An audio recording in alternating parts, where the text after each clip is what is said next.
Hey everybody. Um, Wanted to do another video for you. I believe last time I basically just covered the fact that stepfather had done a year and a half of the 4 years that he was scheduled for. And so at this point, I'm in my very early 20s. I want to say, I'm going to say 20 or 21, roughly. Um, Sounds about right. Anywhere between 20 to 22, I think, is about right. Um, I don't know that I covered this initially. I mean, it wasn't like a huge thing, but when I was growing up, um, uh, my birth mother always smoked in the house, which was not an uncommon thing, particularly in the 80s. I mean, and early on like that. That wasn't an uncommon situation for people to smoke in the house. In fact, I think if you see 90% of any 80s pictures of kids' birthdays, you're going to see ashtrays sitting next to like birthday cakes and stuff. I mean, that was just kind of like the thing. Nobody really thought about that. Um, so yeah, birth mom was a smoker, as was stepfather. Um, and so there was always smoking in the house. Um, I was always um, a very outspoken person against the smoking because I just absolutely hated it.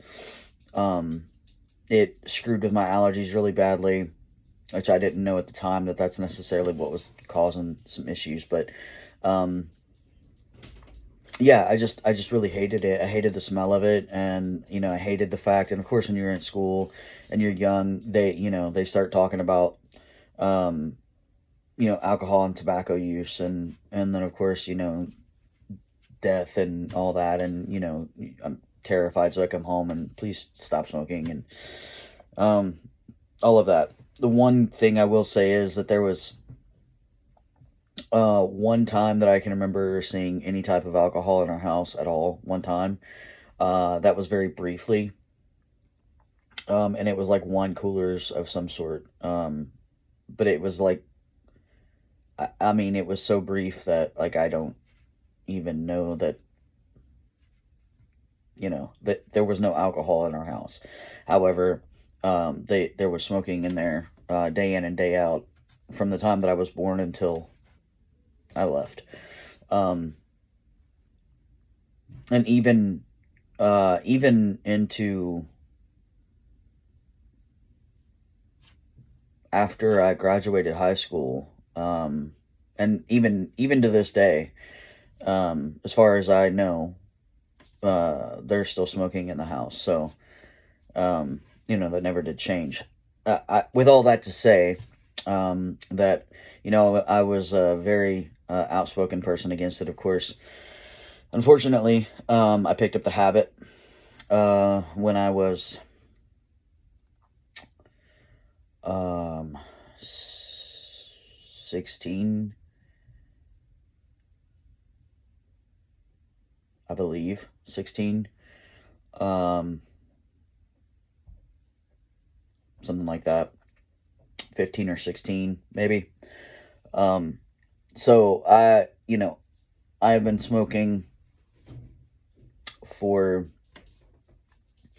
a long time. So up to in my early 20s now, I'm still a smoker.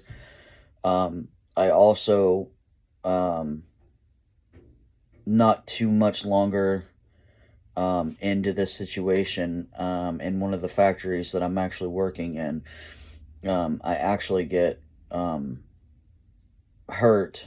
A board kind of comes out of a machine, hits me in the back, and I get sent to the doctor. The doctor's basically like, "Oh, okay, well, you're gonna have like muscle spasms and issues or whatever. We're gonna put you off work for a little bit, give you some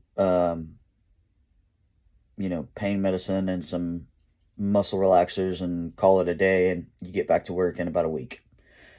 So that's basically what happened.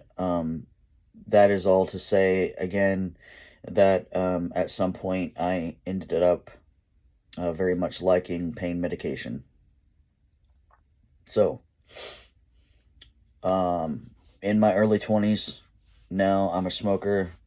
Um, I was never really too big into marijuana. I never really got into it a whole lot. I smoked a little bit in high school and a little bit after high school, here and there, but that was never really my forte. I didn't like the feeling that it gave me, and one of my best friends, I think, can attest from school that uh, I just acted like a donkey when I was uh, smoking marijuana. So, not for me. Um, I liked alcohol and I liked pills and I smoked. So those were my vices. Um, in any case, early 20s, I am smoking, drinking, and, um, you know, if I can get my hands on the occasional pill, I'll definitely do that. So, um, that's where I'm at in my life. Um, I'm also with my first long term girlfriend. Um, we're living together. Um, she has a child from a previous relationship. Um, so, we're doing the family thing. We're making that work, and trying to do our best there. Um, Unfortunately, due to, I think, circumstances in which she grew up in and circumstances in which I grew up in, and then the unhealthy coping mechanisms that I think we both ended up suffering from. Um, our relationship unfortunately was doomed from the beginning. I say unfortunately. I mean, I wouldn't be where I am today had it worked out, I think. So, it was probably a good thing that it didn't work out. Um, I don't know. I mean, I guess things work the way they're supposed to, right? Um, so, it a big combination of a whole lot of bad, right? It was just we're trying to make things work, and we're trying to be. It's the first time that I'm trying to be like. I mean, I've felt like I've been like an adult or whatever my entire life, but this is the first time I'm really out, like being an adult, right? I'm trying to manage actual emotions. I'm trying to manage actual feelings, and instead of just cutting it off and like hiding away, I can't do that anymore. I have to be like present and um deal with that shit because it's not something that I've really dealt with so much. um you know uh, Being present in the moment, that wasn't a survival technique. That was going to get me in trouble. So what I had to do was, hide away and deal with that another day, or don't. And so, you know, being in the first adult relationship, being there, and trying to deal with being a pseudo parent, and then also in a relationship, and then managing bills and emotions and the highs and lows that come with being an adult, period, plus being in a relationship, plus being, you know, uh, governing over another human being and trying to help shape that little person. And it was all just kind of a recipe for bad news because I wasn't prepared. Um, I really just wasn't prepared for the world, not properly. Um, and I of course cannot speak for um, her at the time, but I do certainly think that there were factors in her past relationships with her family and growing up that probably played a major role in the way that she reacted with things as well. Um, Being able to look at it now is a little bit different than looking at it then, because then um, in that situation, not being mature, not being um, grown up enough to admit that, wow, I really did some screwed up things too, or I said some screwed up things too, or, I really contributed to, this not being a very conducive relationship, not healthy, these things not working out. I wasn't able to do that then. When I look, when I was in that situation then, it was simply, uh, she really fucked up. She really did these things. She really fucked up. She really did this. She really made this. Which, yes, she did make me feel really bad about a lot of things.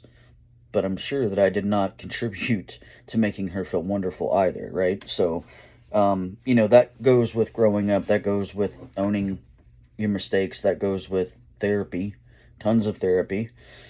Um, so I don't hold any ill will towards her, but ultimately, we stayed together for um, about 5.5 years. We were together, so I mean, we certainly gave it our go, and it just didn't pan out, right? I mean, it was just ultimately. I think that was a pretty darn good go for the first go of it. Now, um, is that to say that it should have stayed that long? Probably not.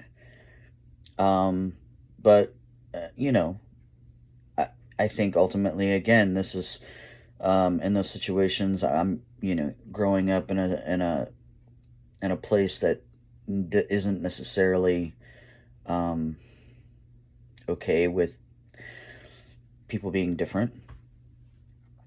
Growing up in a town and with a family that isn't okay with people being different. And when you fight really hard to make people understand that you are who you are, you certainly don't want to give any leeway to make them feel like that they were right.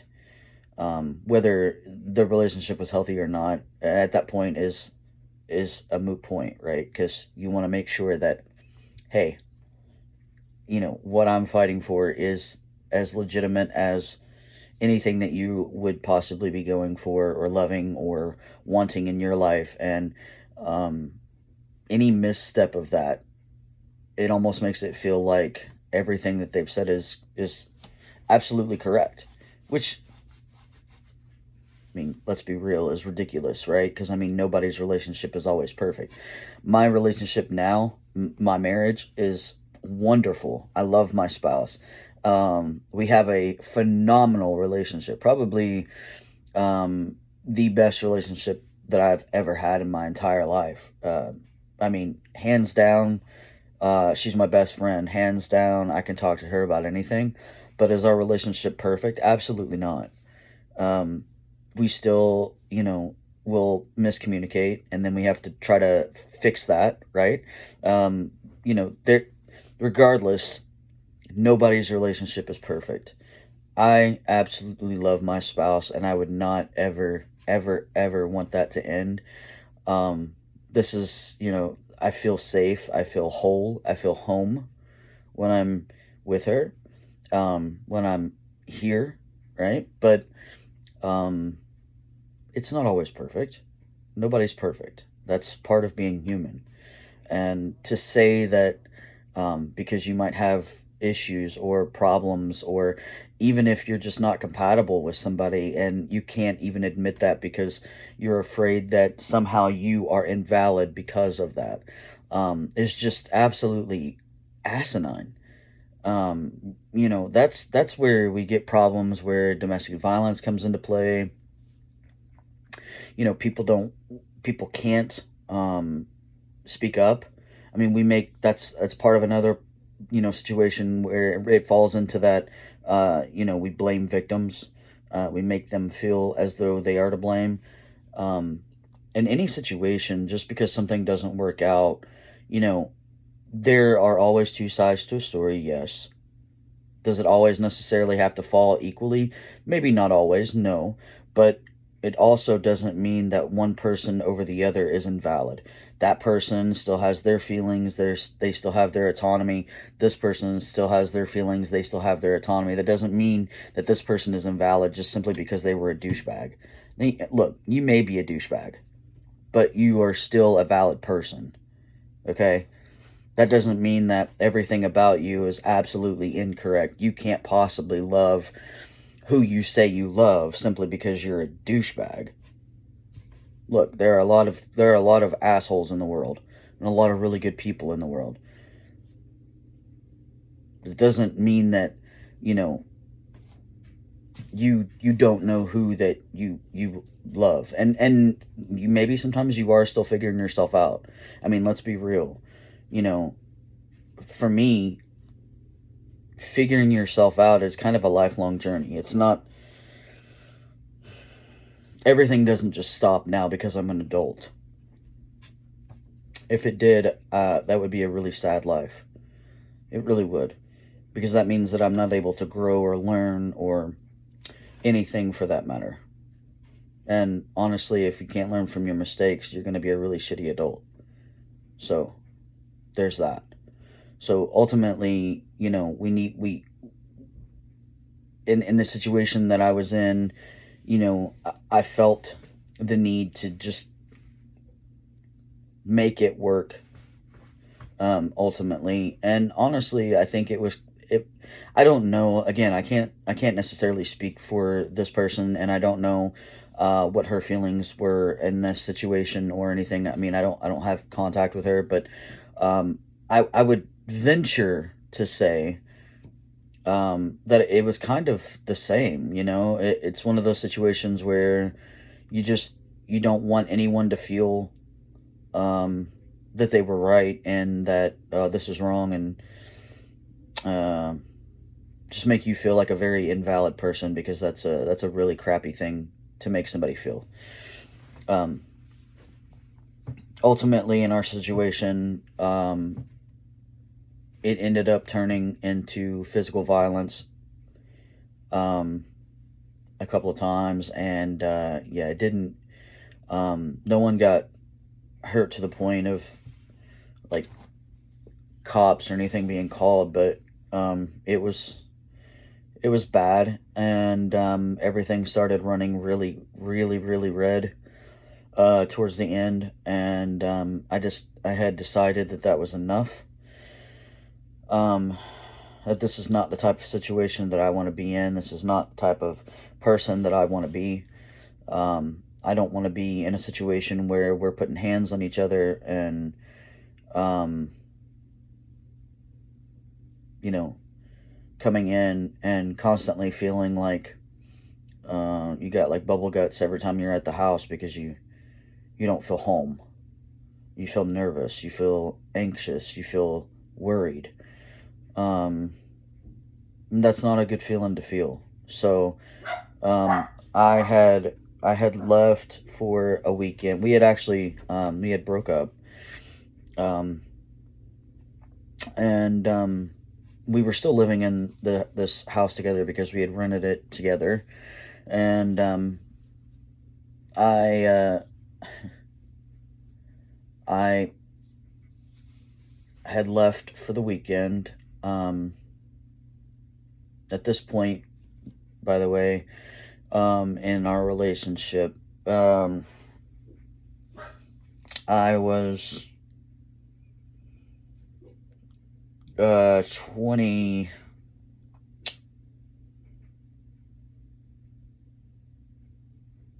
5, 26, 26, 26, I think. 25, 26, something like that. I was still working. She had been laid off or quit or something, and she was going back to school. Um, and so I was, um, you know, still working, but I had taken the weekend, and I was going to go visit um, my stepbrother, and so I left, and I spent the weekend with my stepbrother, and we went out, had a good time, just kind of let loose and visited and talked a lot. And he had offered me the opportunity to move in with him, to get out of my situation, and long enough for me to get back on my feet and kind of get things going from there. Um, so I decided to take him up on that. Um, so I called um, my ex, and I let her know that I wasn't going to come back for a little while. That I was going to come back and pack up some things, and I was leaving. And then we needed to sort out, bank accounts and everything else. Because I'd already packed up quite a bit of stuff, um, just trying to figure out, where I was going and what was going on. So I had a whole bunch of totes and stuff packed up, and uh, that didn't really uh, go too well. Um, that I managed to leave, but it was not a good situation. I didn't leave on good terms, and the situation was pretty gnarly. Um, as it were with most, exes, there's always something. If it's not a great breakup, um, my things were rifled through, things were taken out. Um, it wasn't a good situation. I had my dog at the time, and she was left tied up to the front porch and so twisted up on the railing that she couldn't move, and I was pretty tore up about that. And it was just a bad situation. And so I felt very angry and very jaded for a really long time. And at the time, too, I was really pretty close with the kiddo. And, I had, um, when I was leaving, I had promised him that I would, stay in touch or whatever, and I would call him at Christmas time and all that good stuff. And then when I tried to call, I wasn't able to speak with him. Wasn't given, the permission to speak with him or anything like that. And ultimately, again, like I said, it was a really gnarly breakup, and things were really bad. And ultimately, it ended up panning out that I didn't go back, obviously, and things were left where they were. Um, we didn't really speak or anything like that. Um, I never really got any of the stuff that I was missing. Really, I didn't get any of that back or anything like that. Um, but I moved on. So I moved to a different state and a different city, and um, from that point on, I decided that I was gonna try again. I was gonna try again. I was gonna try to be a little bit more of the person that I really wanted to be ultimately, and felt like I wasn't able to be in the town that I grew up in. So I'm like 25 ish, 26, something like that. I had never technically been like out to go crazy, um, because every time that I had a chance to go out, I was usually really responsible. I was usually like the DD or something of that nature. And so when I got up there to when I moved in with my brother, we went out, and uh, I kind of went a little crazy, and I drank a lot. Um, I drank a lot. Really bad. It was really bad. Um, Spent a lot of money. I spent a lot of money. Um, from where I was working at to where I moved to was um, over an hour drive to get to work, and I couldn't make that every day.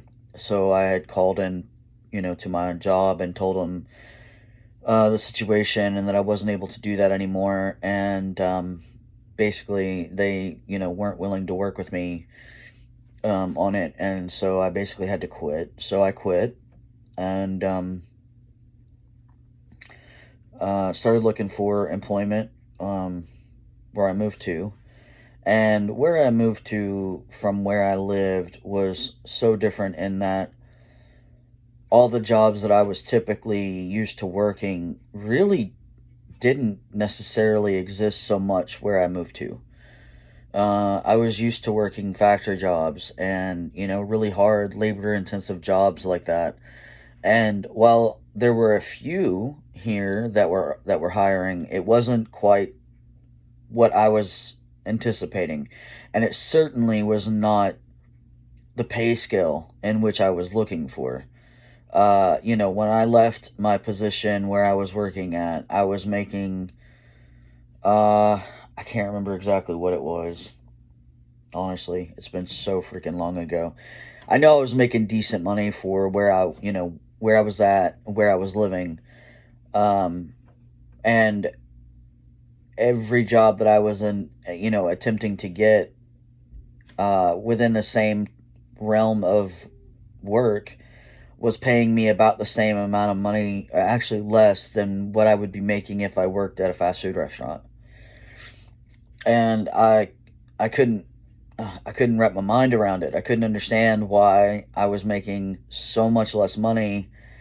Um, but I guess being in the um, being in the